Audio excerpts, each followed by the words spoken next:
All right, today we're training. Sure, you guys saw all that mess about Humiston. It's too late. Favorite peptide is for growth. My delts are probably the muscle group that have grown the most over the past year. It's also the body part that I've changed the most in terms of how I train it. Meaning that I've been training them wrong up until this past year. If I had to pinpoint it, I think it's a mix of believing that old adage that you don't need to train your anterior delts because you use them in every pressing movement. That's not true. And that I didn't really have an appreciation or even understanding of the fiber orientation of the heads of the delt. The first thing we gotta talk about is how to warm up your shoulders properly.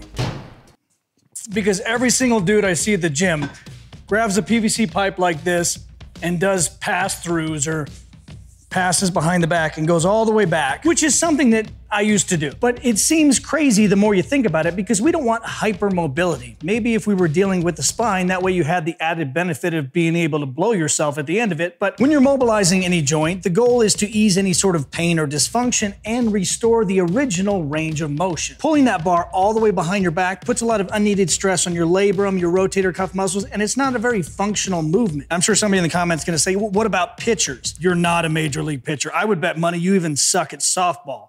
You don't need that exaggerated range of motion. Oh, look, you can do it. Hooray. I still use it, but I only take it through the natural scapulohumeral rhythm. So take it and go directly above your head, making sure that all the muscles that are supposed to fire and help move your shoulder blades out of the way so you don't have any sort of impingement actually fire. It also allows me to check and see if I slept like an asshole the night before and now I have some weird issue. Basically the same thing you were doing before, but don't screw it up and go too far. And then you can start working your hands in, getting a little more activation out of your delts and not worrying about dislocating your shoulders. One of my favorite movements to start out with is the cable side lateral. The fact that you're working against constant tension and it's a unilateral movement makes it really easy to find that mind-muscle connection. I will say that if your gym has an Atlantis side lateral, that's the ultimate. You're just gonna face it the opposite way that you might think. That way you can lead with your pinky, put one handle on your hip, the other handle goes behind you. It's magical. We're gonna mimic that exact movement on here. And I know some people get weird about internally rotating their shoulder and doing a side lateral because they think impingement, which yeah, if it went directly out to the side, it's impinged. But I'm going scapular plane, sometimes even more than that, past that 45 degrees, but I'm internally rotating that shoulder, so I'm leading with that lateral head. It's significantly better. I attribute all my cap delt progress to this style of movement. Before I would do regular side laterals all day, nothing would happen.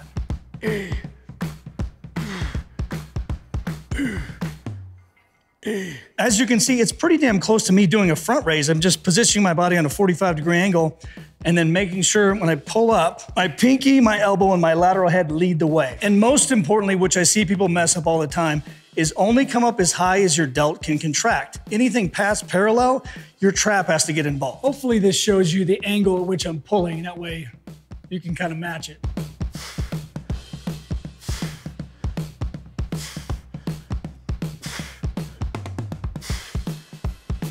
See if I can do some heavy sets of 10 without screwing this up. Doubt it. Holy shit, how did I dress myself? It looks like I'm wearing camouflage underoos.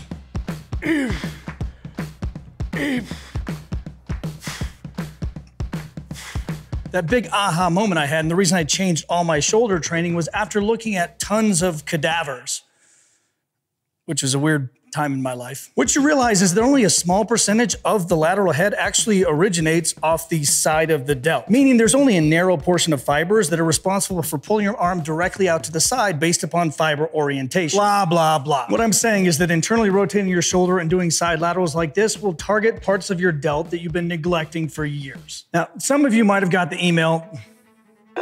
Most of you probably not. What I decided to do is cancel the subscription in the app. So every program, just like before, is 20 bucks one time, never pay again, get access forever. And don't go buy one now because you're gonna screw up my watch time, wait till the end. I had to think about what I would want as a customer, and I would always want to only pay one time and never again. Why would I not want that? One of the reasons that I've always loved a bro split is that you can actually dedicate time to those individual heads of your delt. An entire day dedicated to delts allows you to get 2 exercises for each head, anywhere from 8 to 10 sets.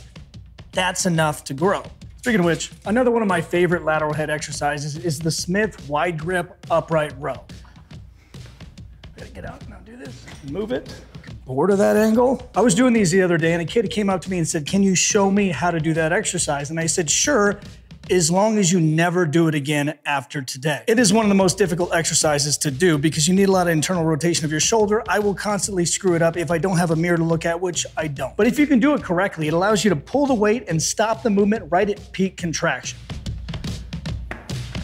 Yep. Yep. Don't try this at your own gym, but you'll notice that my Smith machine doesn't have the counterweight. It's better that way. Ooh, 5 whole pounds, good job. Bitch. The thing you wanna watch out for on these is making sure your elbow stays above the bar. Once it starts to drop back, you're pulling it up like this, you've lost. Yep. Yep. Yep.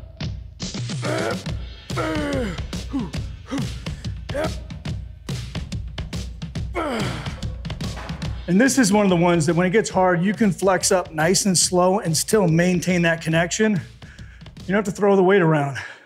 Just continue to squeeze into that lateral head. Sure, you guys saw all that mess about Huberman. My favorite part is all the dumb people after the fact that came out and said, look, I told you he's a charlatan. You can't trust him. He cited a case study from 1985. Try not to let somebody's character flaw detract from the fact that they're putting out good stuff into the world. Hell, when I was in 6th grade, I dressed up as a Rastafarian and my mom helped me put on blackface. We all make mistakes. My mom was an alcoholic. I'm gonna try to film it from an angle you can watch my elbow to tell me if I'm fucking it up.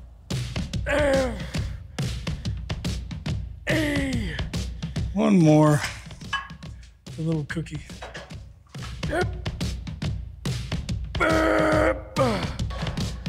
Ow. Fuck.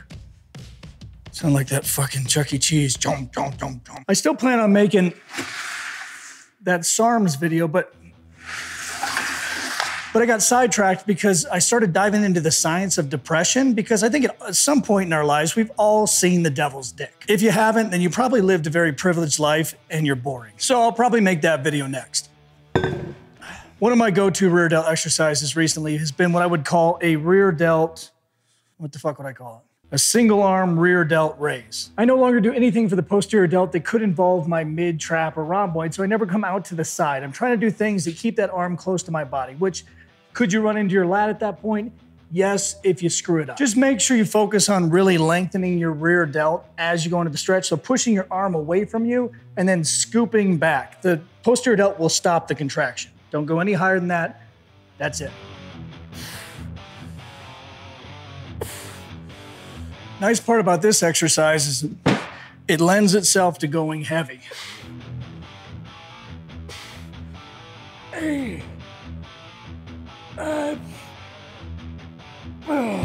Somebody asked me the other day what my favorite, this is not comfortable.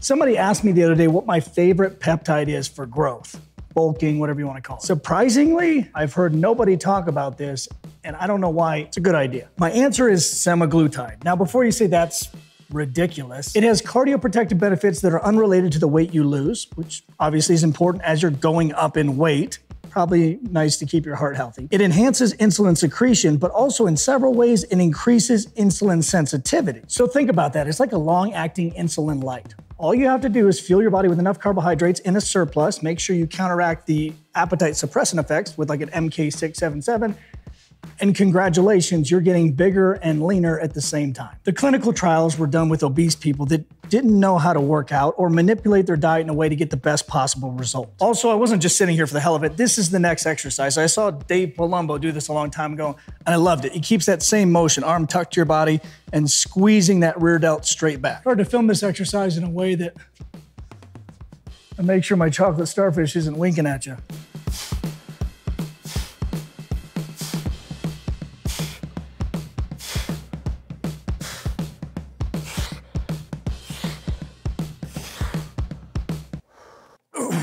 All right, last but not least, anterior delts. For the past couple months, I've been exclusively pressing, but making sure, again, everything I do is anterior delt focused, so elbows are tucked.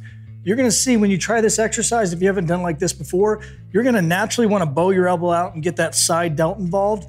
Fight that at all costs. You might have to go lighter at first just to train yourself to stay on that path. I bought these dumbbells during the lockdown at some place in Peoria, and they're the dirtiest pieces of shit.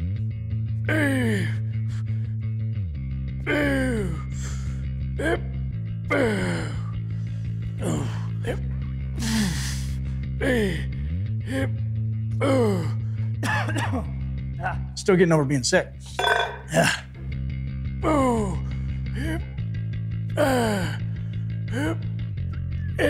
Couple sets at 80 because I don't have 75s.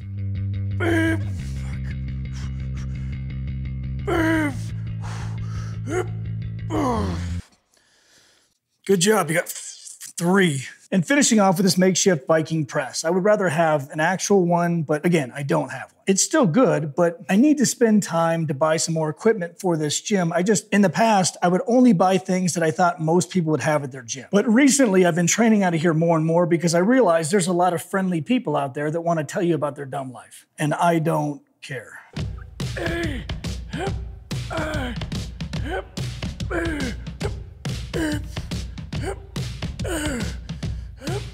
Here's the entire workout, just in case you want to write it down and try it at home. Second thought, I can just build this out and put it in the app for free. You can just go do it in there. Because that's probably better than you writing this down in crayon and trying to take it with you to the gym and fucking losing it. And again, all programs are now and forever only 20 bucks and you keep them forever. There's 4 brand new ones, a PPL, a garage, a Backed by Science, and a new full gym. No more subscriptions because it's the right thing to do.